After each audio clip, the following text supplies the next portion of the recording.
अस्सलाम वालेकुम जी। अल्हम्दुलिल्लाह इमरान खान साहब और शाह महमूद कुरैशी साहब दोनों साइफर केस में बाइज्जत सुरखरू हो गए। आज ये साइफर केस अपना दम तोड़ गया है।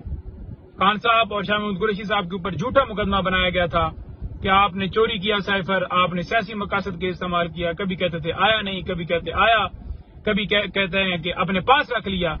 आज जितने सवाल अदालत ने पूछे, प्रोसिक्यूशन जवाब देने से कासिर रही, कोई जवाब नहीं दे सकी। जो सवाल पूछा गया किसी सवाल का जवाब नहीं। साइफर रिकॉर्ड पे नहीं है, उसका मतन रिकॉर्ड पे नहीं है।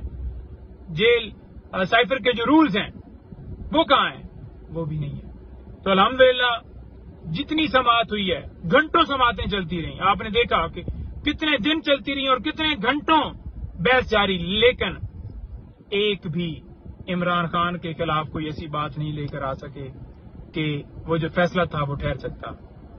खान साहब और शाह महमूद कुरैशी साहब की अपीलें एक्सेप्ट हुई हैं, जजमेंट सेटिस्फाइड हुई है और अल्हम्दुलिल्लाह आज ये केस अपना दम तोड़ गया है।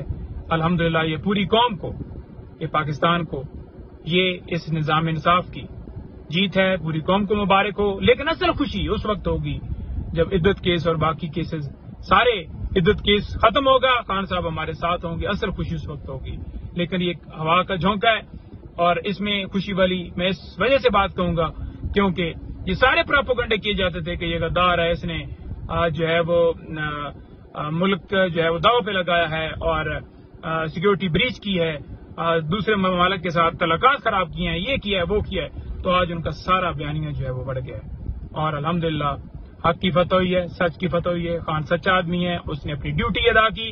अब उन लोगों के खिलाफ कार्रवाई होनी चाहिए जिन्होंने झूठा मुकदमा बनाया, गवाही दी, सजाएं दी और जिन्होंने अमेरिका के कहने के ऊपर यहाँ पर हुकूमत हटा के, खान साहब को हटा के, और आज फार्म 47 वाले वो ही दोबारा आज बैठे हैं और खान साहब को बेगुनाह केसेस में जेल में डाला, इतने दिन रखा, उन पे जो है वो कार्रवाई होनी चाहिए। और मैं ये कहूंगा आखिर में कि इद्दत केस आखिरी मराइल में था जहां से जज भागे हैं कि अदलिया जो है जैसे इस फैसले को देकर उन्होंने एक, वो कहते हैं ना हवा का झोंका, एक हवा के झोंके की तरह एक अपनी क्रेडिबिलिटी को जो है वो किया है। तो क्रेडिबिलिटी आपकी मजीद होगी कि आप इद्दत केस उसमें भी खान साहब की जो है वो सजा खत्म करें।